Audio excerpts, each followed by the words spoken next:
He was the quiet one. The steady one, the kid keeping it all together while the adults were out of control.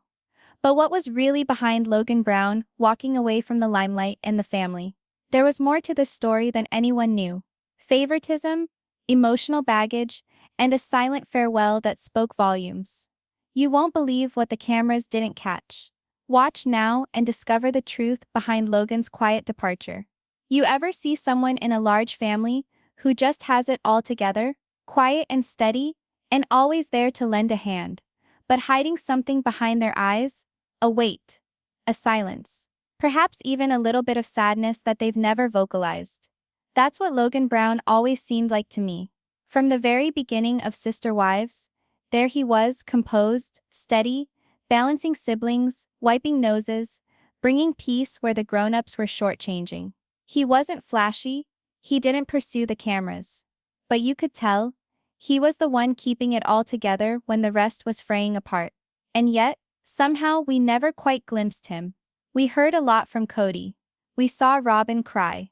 We saw Christine's disappointment, Mary's sad silence, and Janelle's gentle reason attempting to calm the tempest. But Logan? Logan was ever just present, dependable, rock-like, too easy to take for granted, until one day he wasn't. What if I said that Logan's uneventful exit from the series was more than just growing up and leaving home? What if it was the last quiet gesture of a person who'd been emotionally drained for years? That's the tale we're sharing today. Because behind the smiling birthday parties, the road trips, the couch interviews, there's a string that wasn't often tugged. And when you tug on that string, it leads to something more. Something a bit heavier. Not only about one young man, but what happens to the oldest child when a family starts to disintegrate. And let's be honest, if you've ever been the one keeping everything afloat, you know that kind of weight doesn't go away quietly. Logan was a firstborn in a plural family of 4 wives, 18 children, and the world's scrutinizing gaze. On the surface, it appeared a loving but disorganized family with an unconventional structure and a rebellious agenda. But the reality is, beneath each wide angle of blissful mayhem, was a kid working quietly behind the scenes. He was the one ensuring homework was completed. The one brushing the teeth of little ones before bed. The one filling in when mom, or sometimes moms, was too tired, too stretched, or too broken up to keep up with one more thing. And when Robyn arrived on the scene, everything shifted. Logan suddenly wasn't only the responsible big brother. He was now the backup, the one left to hold things together while Cody got caught up in a new romance. Robyn's presence didn't merely add a 4th wife. She tipped the emotional balance of the family. Cody's focus contracted. The older children, formerly in the foreground, grew out of sight. And Logan? He just kept moving. Because that's what tough kids do, until they can't anymore. It's simple to overlook the quiet ones during the hurricane. But take a step back and re-watch the episodes. And you can see it, the slow, gradual pulling away. The way Logan started phasing out of scenes when fights broke out. The friendly smiles that never actually made it to his eyes. The graduation party that was supposed to be all about him, but somehow wasn't. He'd been the rock for so long. But rocks wear down too. And then the adoption. That moment when Robyn's children were brought into the family, legally and emotionally. The show attempted to portray it as a gorgeous gesture of coming together, but behind the scenes, things were more complex. Because as Cody and Robyn smiled with pride, and the cameras swept longingly over the tears of Aurora, the other children, Logan among them, appeared stuck in an unspoken perplexity. It was a moment that declared, "This is the new center now. And you've had your time." If you're nodding along right now, if this feels familiar in some small, quiet way, then you know what Logan was experiencing. You know what it's like to be the helper. The fixer, the one everyone leans on until they forget you might be tired too. And when the relocation to Flagstaff occurred, it simply served to validate what Logan already knew. This was no longer his place. He did not storm out. There was no dramatic farewell. He just faded away, quietly, tenderly, like he had always done. But don't get it twisted. His departure was mighty. Because sometimes the strongest thing you can do isn't to yell, it's to step away from something that does not fit anymore. And when he went away, the family knew. They might not have uttered the words aloud, But something essential was absent. The adhesive was gone. So today we're pulling back the curtain, not only on the drama, but on the emotional truth that reality TV doesn't always reveal. We're walking through Logan's journey, step by step, and attempting to glean what it actually costs a young person to bear that much for so long. Because this isn't just a Sister Wives recap. This is a tale of what occurs when loyalty is stretched too tight, when responsibility is overwhelming, when love is bestowed, but not repaid, and when the child who did the most, always, finally says enough. And if this type of truth-telling is important to you, if you're done hearing just one side of the story, then I'd be honored to have you along with us. Go subscribe to us and become a part of the community here on Sister Wives Daily Scoop, because we dig deeper, we listen harder, and we remember the people the cameras forgot. Now let's get started on the actual story of Logan Brown. If you believe you know the Brown family, you may need to take a second glance. Underneath all the smiles, family dinners, and scripted reality TV moments is a story that's previously been ignored. A story in plain sight. It's not about Cody or the wives this time. It's about Logan Brown. Logan, the eldest child of the Brown clan, has always seemed so level-headed, competent, and collected. The one who kept everything together when everything began to unravel. But suppose there's more going on with Logan's stoic strength than initially appears? Suppose the actual reason he drifted away from the family wasn't merely about growing up, but about something far more serious, more personal.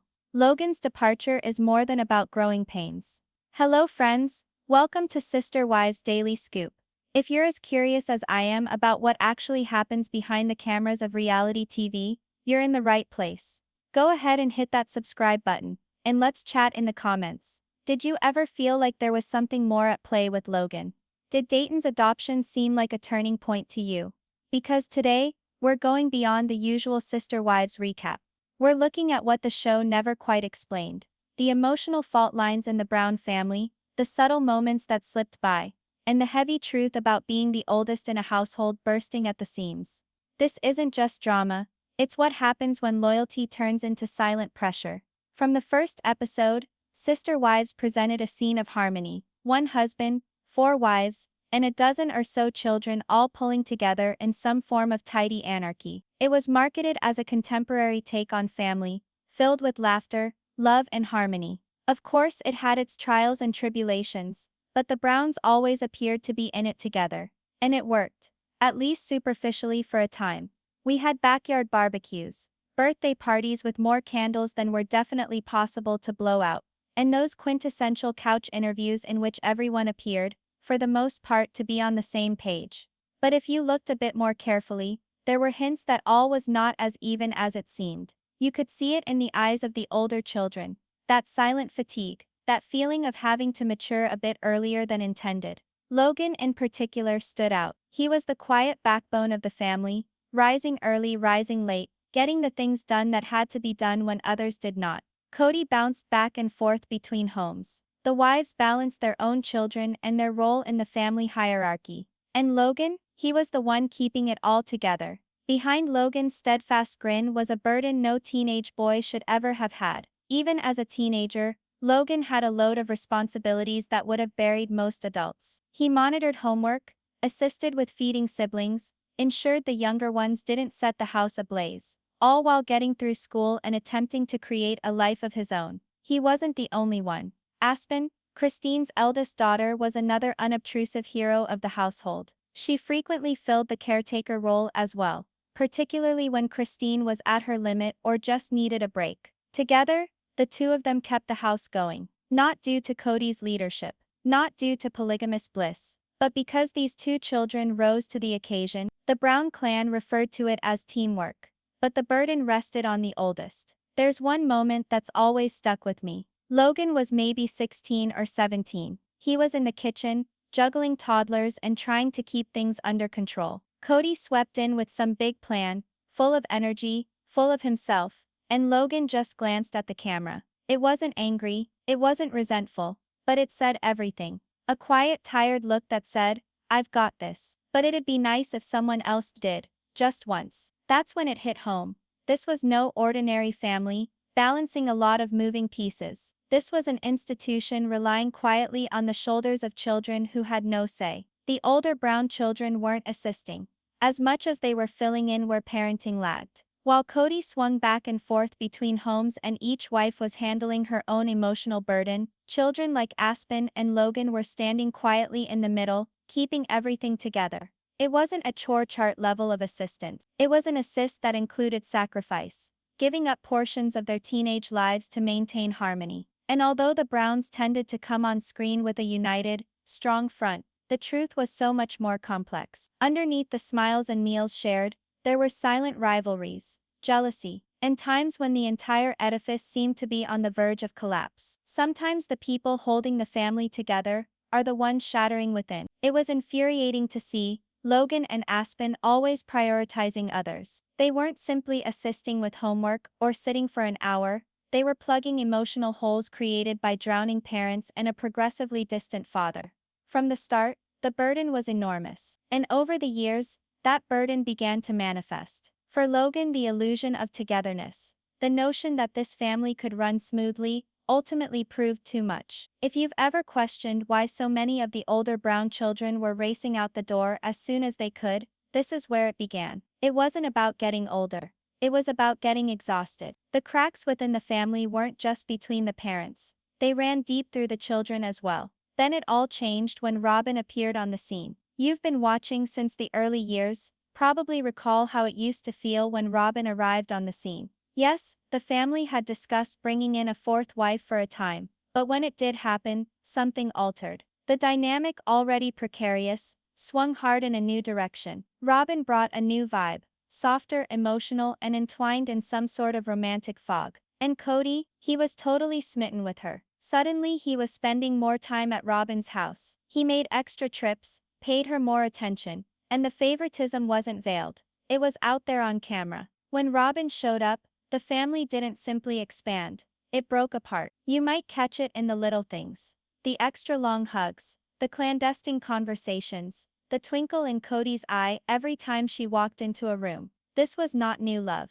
It was a shift in priorities. And the ones who felt it most, the children, the older ones in particular, with Cody distracted as never before, and the original wives struggling with their own resentment about being replaced, the older children were left holding together what was left of the daily routine. Logan was still there, coaxing homework help, cooking meals. But now while Cody was off planning romantic vacations or moving Robyn into her new apartment. And then there were Robyn's kids, Dayton, Aurora, and Brianna. From the beginning, Robyn was a fierce protector of them, and she kept their needs in the foreground. Eventually the show began to do the same. The camera lingered over Robyn's kids longer. Cody's praise came more naturally, more loudly, and the older kids, the ones who had supported the family all along, gradually receded into the background. When one set of kids becomes the focus, the rest start disappearing. Family gatherings pushed the gap even wider. Robyn's kids were forever hugging her or Cody,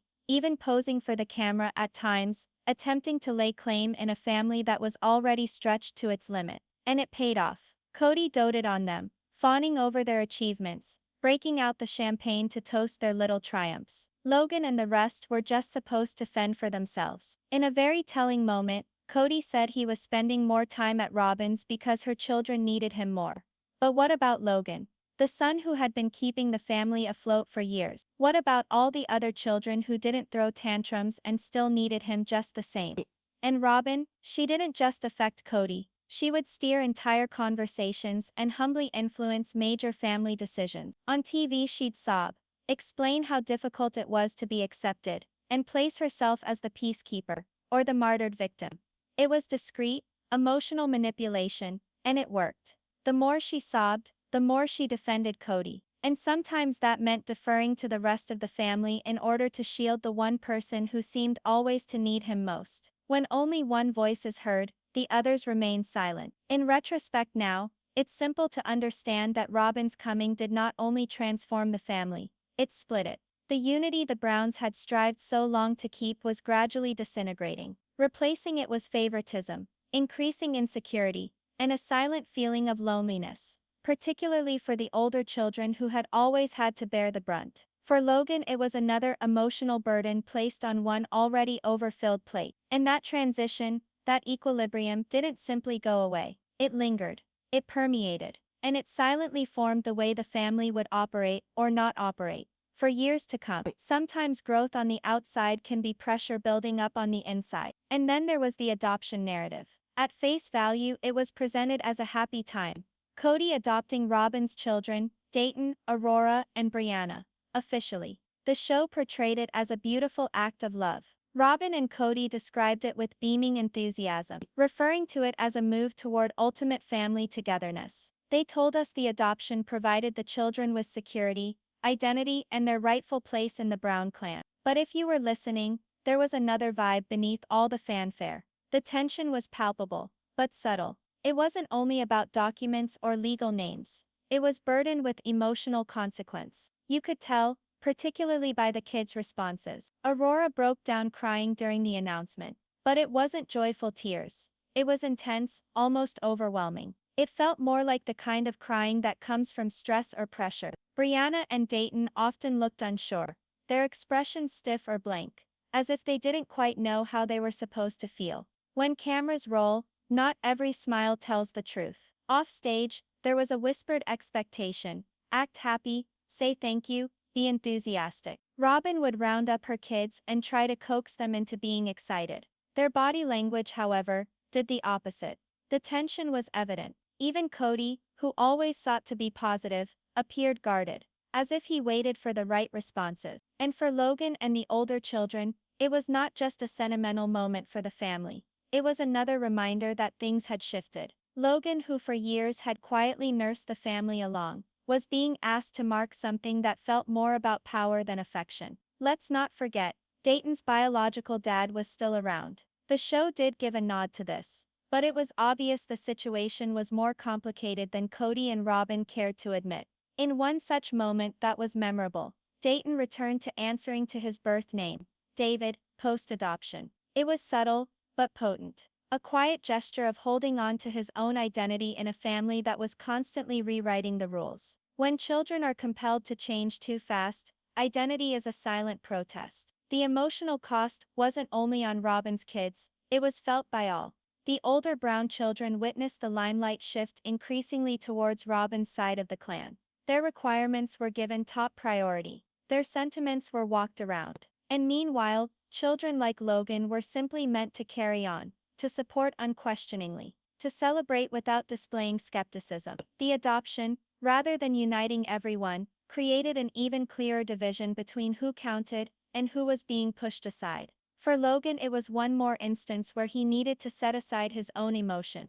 One more time, he was reminded of the position he was in with the family: to serve, to stabilize, to remain quiet. And that quiet offering, it doesn't just fade away. It accumulates. It becomes distance, becomes detachment. The more Logan sacrificed, the more he vanished. In retrospect, the adoption wasn't merely about family unity. It was about image, about power, and about constructing a version of reality that appeared whole though it wasn't. And the children, caught in between, required to bear the burden of adult choices they hadn't made, and feelings they couldn't quite grasp. For Logan, it became one more reason to think about what life might be like beyond the Brown family bubble. And that's precisely where things took a turn next. His decision to relocate to Fort Collins, Colorado, would be a significant turning point, not for him, but for the entire family. If you saw those episodes, you do. The family's relocation to Flagstaff wasn't a cosmetic one. On the outside, it was packaged as a new beginning, a possibility to escape the stress of Las Vegas and catch one's breath in the mountains. But beneath all the optimism and sunshine, the reality was more difficult to deny. Not everyone was amenable, and the aftermath reached every single member of the Brown family. Right from the start, the entire move was feeling hasty and bewildering. Cody was making it sound like it was a group decision, but soon it became apparent that Robyn was calling the shots behind the scenes. Indeed, the only person that genuinely appeared to be excited about it was Robyn. There were telling signs along the way, little nuggets of information that led on. Robyn had been campaigning for this change even before her friends were on board. There is one scene that truly stands out. Cody distributed glossy booklets to the wives, filled with motivational speeches and a bold vision of what life in Flagstaff could be like. The other wives thumbed through the booklets, confused and dazed, as if they were reading the plan for the very first time. But Robyn opened hers as if she already knew what was going on inside. Her serene, self-assured smile at that instant communicated more than words ever could. It demonstrated who had actually been calling the shots. For the children, particularly the older ones such as Logan, the move was not in the least bit thrilling. It was the final straw. Most of these children had already been transferred almost 24 times in their brief lives, and now again they were being required to begin anew. But Logan was old enough this time to realize what was actually happening. He was not swallowing the hype. There was a moment during the show where you could see it across his face. Cody attempted to sell the move as some grand adventure, but Logan did not even attempt to conceal his frustration. He saw what was real: more instability, more emotional space, and even less time spent as an actual family. Logan did not need fancy brochures. He needed stability. Meanwhile, the younger kids were confused and anxious, pulled away from their friends, their schools, and the only routines they'd ever known. Janelle and Christine voiced their doubts too. In one scene, Christine admitted, "I'm not ready to move on this. Not everybody's even seen Flagstaff yet." The tension was undeniable. And Robyn, she stayed cool as a cucumber, telling all of them it would be okay, while the rest of the family fell apart around her.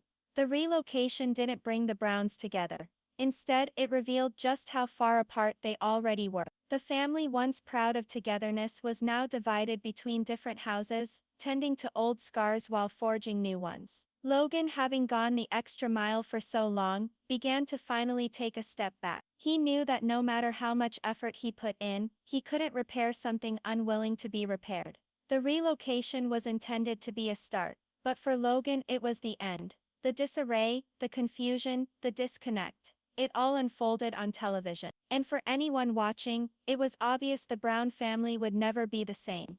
As the dust started to settle in Flagstaff, the breaks in the foundation weren't just apparent, they were indisputable. For years, Logan had quietly kept the family intact. When the grown-ups were busy, he was the one to fill in the gaps. When things were falling apart at the seams, he kept it from falling apart entirely. He ensured his siblings attended school. He prepared meals. He was the one who heard when the younger children needed to be heard. In so many ways, he acted as a parent rather than a sibling. But even the most resistant thread unravels if pulled long enough. As the issues in the family got larger, and the adults more consumed by their own drama, Logan started to withdraw. It wasn't an abrupt split. It wasn't dramatic or loud. It was gradual. A soft withdrawal from the emotional baggage he had been carrying around for so long. And anyone who actually watched the show more than superficially could see it happening, bit by bit. Logan slowly started to withdraw. He ceased offering to do everything. When there were fights, he'd slip away quietly from the room, rather than jumping into the fray to help mediate them. He was still there, still assisting where necessary, but his enthusiasm wasn't there anymore. The burden of being the anchor for the family had finally caught up with him. Watching those later seasons, it was hard not to feel for him. Here was a young man who had spent his entire childhood putting others first, his own needs, his own dreams, pushed to the side for a family that often didn't even seem to realize what he was giving up. Sometimes the ones holding everyone together are the first to disappear. Those choices further exacerbated the feeling of disconnection in Cody and Robyn's marriage. This man, once so central to everything, became increasingly obsessed with Robyn and her children. His focus, his energy, his emotional resources were no longer evenly distributed. And Robyn placed herself and her kids at the center of almost every important decision, often making other family members feel like an addendum. For a person like Logan, who had made every effort to treat everybody fairly, that favoritism hurt. The message was clear as day: some individuals were more important than others now. There's one moment that remains etched in my memory. Logan's graduation from high school. What was supposed to be a celebration of his diligence and unobtrusive toughness became one more backdrop for the family drama. Cody was preoccupied. The wives' tension was palpable. The younger children smiled on cue, but the smile was forced. And Logan, he smiled as well, but you could tell from the look in his eyes that he was running on fumes. It was a milestone moment, bogged down in noise of emotion. Instead of a proud family moment, it felt like one more event where Logan had to carry his own joy alone. By the time he finally left home, there wasn't a big announcement or dramatic exit. He just quietly stepped back. He chose peace over conflict, independence over obligation. And really, who could blame him? After so many years of shouldering everyone else's emotional burden, Logan at last decided to live for himself. And when he did, he was missed right away. The younger siblings lost their greatest cheerleader, the one who was always there. The family lost its most consistent, dependable aide. Even Cody, in his own quiet way, appeared to sense that something essential had been lost. As Logan walked away, the family lost not just a son but their anchor.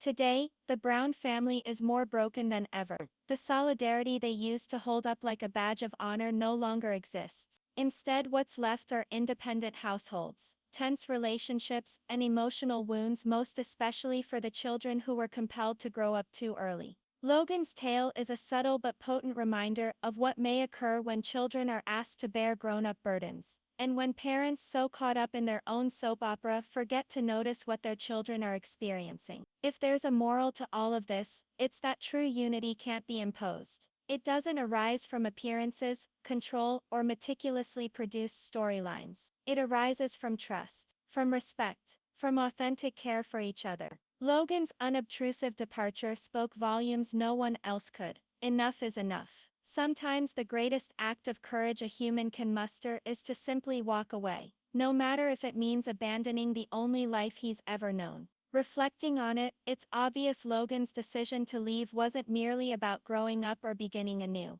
It was about living, about peace, about lastly putting himself first.